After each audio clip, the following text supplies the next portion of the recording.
Welcome to the SharkPreneur podcast with Kevin Harrington and Seth Greene. Kevin Harrington is the inventor of the infomercial, one of the original sharks from the hit TV show Shark Tank, and has generated over $5 billion in TV and digital direct response sales. Seth Greene is the world's first trusted authority on cutting-edge direct response marketing, a best-selling author, and the only 3-time Marketer of the Year nominee. On the podcast, Kevin and Seth interview sharkpreneurs who share straight talk on what it takes to explode your business. Do you want to become insanely successful? Do you want to be the go-to guru in your industry? Do you want to be talked about for all the right reasons? For over 40 years, Kevin Harrington has helped people just like you become significant influencers. Now he's broken the process down in the Key Person of Influence roadmap, and it's yours for free. Just text KPI to him at 727-888-2100. Text KPI to 727-888-2100 right now and claim your free step-by-step guide. Text KPI to 727-888-2100 to get the recognition you deserve and experience the success as the go-to voice everyone listens to in your industry today. Welcome to the SharkPreneur podcast. This is your co-host, Seth Greene. Today I have the good fortune to be joined by Nigel Eccles, co-founder of HubDub, FanDuel, and whatever's coming next. Nigel, thank you so much for joining us. Well, thanks for having me on.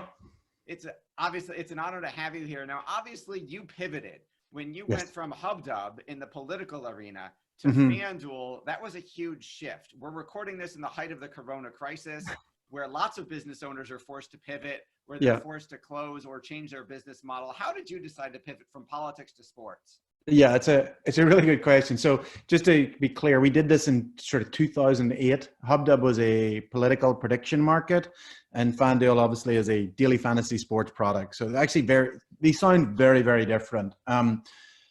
It was actually, so I think the first thing I would say about pivoting is that it's a very painful process. It's not like, in retrospect, it looks, oh yeah, he was doing this one thing and then they decided to go and do this other thing. And it's never really works like that. You have something that is completely failing, right? Like people who have a successful product don't pivot. Like pivot is not a feature development or product development. It's basically saying, what we're doing today is not working at all. No one wants to use our product. We can't even pay people to use our product. Like that's more common than you would expect. So that's kind of, with HubDub, we had this product and it was kind of working. The problem was that it just, not enough people were using it. And there was no way for us to turn into a paid product. And so in it, you could predict the outcome of like elections. And in 2008, it was really good. We were showing growth, but then that election happened. And then it was going to be another 4 years until the next one. And so we sort of said, okay, not many people are using it. Not enough people are using it. It's not growing. We don't really have content every day. But we did have part of the product, which was sports. We hadn't really focused on it. And it was doing a lot better, even though we weren't focusing on it. And so we said, okay, people are loving making predictions about sports. How do we, and we know as a team, we're pretty good at building these prediction products. What is sports that is a prediction product that we could turn into a business? And that was really a process. And that process started in January 2009. And we had our first product that we launched around April, like a first sort of beta version. And that's quite a fraught process, but we sort of at the start of that process said, okay, what we're doing today is not going to get us where we need to be. We have to go and do something different. Understandable. So now obviously FanDuel's in the midst of a pivot. You've got sports seasons, the entire rest of which have been canceled. Yes. How does that affect the fantasy market? Yeah, so FanDuel, then we launched in 2009, grew it very rapidly, 2015, 16, 17. I actually left the company in 2017, but very familiar with, obviously ran it up until then and then very familiar with the businesses we're in now. So we actually, with the birth of sports betting in 2017, basically ran it and are running a process of migration of people from daily fantasy sports to sports betting. And that's a very simple reason, is the sports betting users are much more valuable, maybe 10 times more valuable than daily fantasy sports customers. Then after that, we run into this next problem, which is we don't have any live sports. And so that basically kicked in almost 2 weeks ago. As a business, there's a number of things, like that's a kind of, for any business, like to say, okay, you really can't, like, and, you go on ESPN, it's not like there's, less sports, or there's really no sports. And people want to bet on sports that they're interested in. And so for FanDuel, like, part of it is going to be preparing for when sports come back. We know that's going to come back. The other thing that they do have in certain states is a casino and online casino. And they definitely, there's a process of cross-sell to people who would be sports betting into online casino. But, 70-80% of the business is still sports. And to some extent, you just have to weather that. Pivoting makes sense whenever you're you have to change long-term. When you get this, it's hopefully short term, and obviously you had $1 billion market valuation, correct. So it was working really well. Yeah, like sports betting in the US last year was a $500 million business. This year, if it wasn't for the situation, would be an over $1 billion market. So we still want to invest in that, but in the short term, sure, you're trying to find other products that you can cross-sell into. Absolutely, which brings up the next question. What about the esports market? Because obviously that has nothing to do, that is not regulatable in terms of, hey, there's a virus, you can't play on your computer. Yeah, so it's interesting. We left, my co-founder and I left FanDuel in 2017, and we launched at Flick. We focused a lot on esports. Actually, and we learned a lot from esports in terms of the engagement that they drive. And one of the things is, if you've experienced Twitch during an esports tournament, it's so engaging, exciting, it's fun. You can chat, you can be part of the experience. And we sort of said, why can't I do that for real live sports? Let's say real sports, we'll piss off the esports community. You just offended 1 million people, that's okay. But yeah, traditional sports, right? Traditional, that's a great way to put it. And that's what Flick is. Flick is a live chat platform and actually we focus much more than, we have some esports, we actually focus much more on traditional sports because they don't have that platform. And so that's what we're seeing on Flick, is that people are using it as a way to chat during sports games, which is most exciting, but also between sports games. So actually last week, even though there was no sports on, because of free agency, suddenly a lot of our groups really bubbled up because everyone had talked about Brady and Brady going, leaving the Patriots.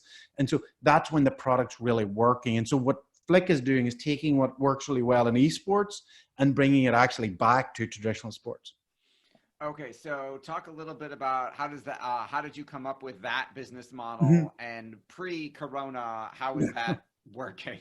Yeah, so honestly, it started when we left FanDuel. We were kind of interested in two things.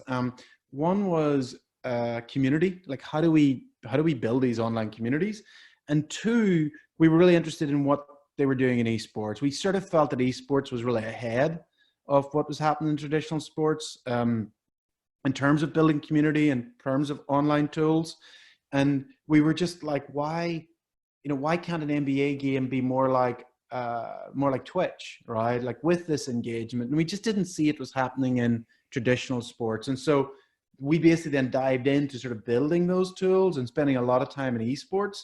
And we learned a lot there. And we were like, okay, let's take this back to traditional sports. So that was kind of the thesis.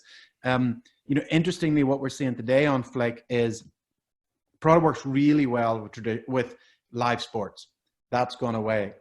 But what we're now seeing is a lot of those groups then are sort of pivoting to other content, like what are the things they can create and share within their community that doesn't require live sports.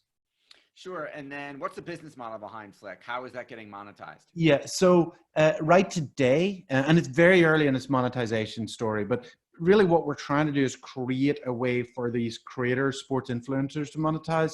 And so we have a sort of tipping and subscription model, which is they create these communities, they create all these live events around it. And then the members of the community can tip the host, and we take a commission for facilitating that. Okay, that model has been really proven in esports, and Twitch is a very proven subscription and tipping model. Again, we want to take that back to traditional sports. All right. So over the years, through all of your iterations, you've gone through some tremendous ups and downs. Yeah. You've gone through legislative risk. You've gone Yeah, through yeah. competition risk. You've gone through a whole lot of that. How do you Yeah. weather those storms? How do you get through those challenges and those adversities? And what do you tell business owners who are dealing with their own version of that literally right now? Yeah, I think there's a couple of things that over the, and then none of this is ever easy. There's kind of hard earned. I think the first thing that's important to say to yourself is like, you chose to do this, right? We might be kicking ourselves. You don't know. Like, yeah, you may be, but like you chose, right? I had a number of like large corporate jobs and they were okay. They were fine. I didn't, my last one I really hated, but there was some of the other ones that were good, and I was well paid and I was bored out of my mind, and so I sort of like, anytime it's really hard, I'm always like, yeah, but I chose to do this. And then I also kind of like, what I really love, I love the excitement. I love the flexibility. I love being my own boss. And those are not things I would give up easily. I could always go back to that other job, and that idea, having experienced being an entrepreneur, kind of fills me full of dread. And so that's a motivator. I think that's the first one. I think the second one is, like, the companies are successful, the ones that the entrepreneurs are successful, they just persist, right? Like, it's important you make good decisions and you hire good people and you do all that good stuff. But persistence, in my sort of experience as an entrepreneur, which I guess I'm coming up to 12, 13 years, there's so many companies that I've known where they've just stuck at it, and they've cut their burn way down. They've persisted. And there's one company that I know, and they did that. They scraped through, and they never even really got their product to work, but they still managed to sell for like tens of millions of dollars because, nice. The market changed and suddenly what they had was interesting to an acquirer, and they did really well. And, the founders did really well. The product never really worked. And so, to me, that's, when it's the hardest, I've always said to people, I said, look, being successful, a lot of it's just sticking at it. And then the third one that I've always kind of counsel myself is, when it's really bad, it's not as bad as you think, right? But also contrary-wise, when you think it's really good, it's not up there either. Like, the reality is kind of somewhere here in the middle. Whereas I think a lot of people's mind and mine goes up like this, like, you go from one day thinking, somebody said entrepreneurship's going from, elation to despair without anything changing. And it's so true. Like, I can look at our numbers and I can go, wow, if we continue this like growth rate, we're going to be like a billion users within 12 months. And then like the next day is down. And you're like, if this continues for 3 months, we're going to have no users and we're going to be at zero.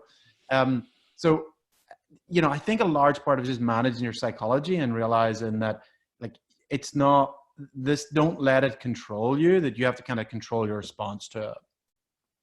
That's great advice. You've worked with some amazing people over the decades. What's the best advice you've ever gotten? It's interesting. In 2015 and 16, when FanDuel was going through an absolute existential crisis, I remember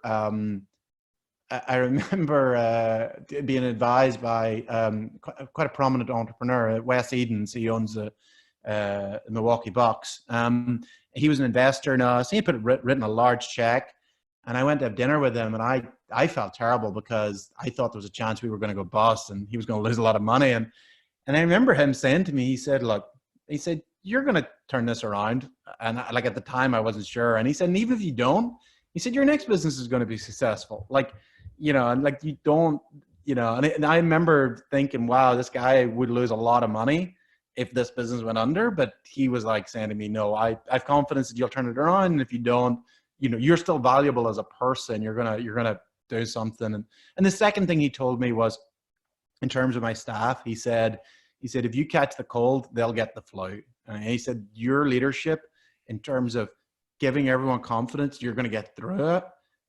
He said, that is the most important thing, that you're in every day. Unfortunately, you're not in, Right. in coronavirus, we're not doing that, but being seen to be leading and being involved and not checking out and not showing yourself being unduly worried, that's going to be really important for your team. And your team's going to be the one that'll carry you through. All right, that is great advice. For our folks who are listening and watching who want to learn more, where is the best place for them to go to learn more about you and about Flick? Yeah. So for me, I'm on Twitter. I'm Nigel Eccles. For Flick, we're on the App Store. If you search for Flick Chat, very heavily skewed towards sports. We have a lot of sports communities there, but really anyone can create a community on there. We've had a lot of we've got communities across podcasting, across horror. There's actually been a few sort of coronavirus ones have popped up because it's a great way for a larger group of people to get together and chat. So you can download the app and you can immediately create a group. All right. Thank you so much. This has been Seth Greene from SharkPreneur with Nigel Eccles of Flick Chat and FanDuel. Nigel, thank you so much for joining us. No problem. Thank you. Thanks to everybody for watching or listening. We'll talk to you next time. Thank you. Do you need money to fund your idea, product, or service? Are you ready to take your business to the next level but need capital to get it done? Kevin Harrington has heard more than 50,000 pitches and knows how to help you make the perfect pitch to get the funding for your entrepreneurial dream. He's distilled the process down in his perfect pitch cheat sheet, and it's yours for free. Just text PITCH to him right now at 727-888-2100. Text PITCH to 727-888-2100 right now and claim your free perfect pitch cheat sheet. Text PITCH to 727-888-2100 to start funding your dream today. This show has been produced by Market Domination, LLC. To discover how you can have your own show completely done for you and turn it into a real published book and become the authority in your marketplace, go to www.marketdominationllc.com/podcast offer.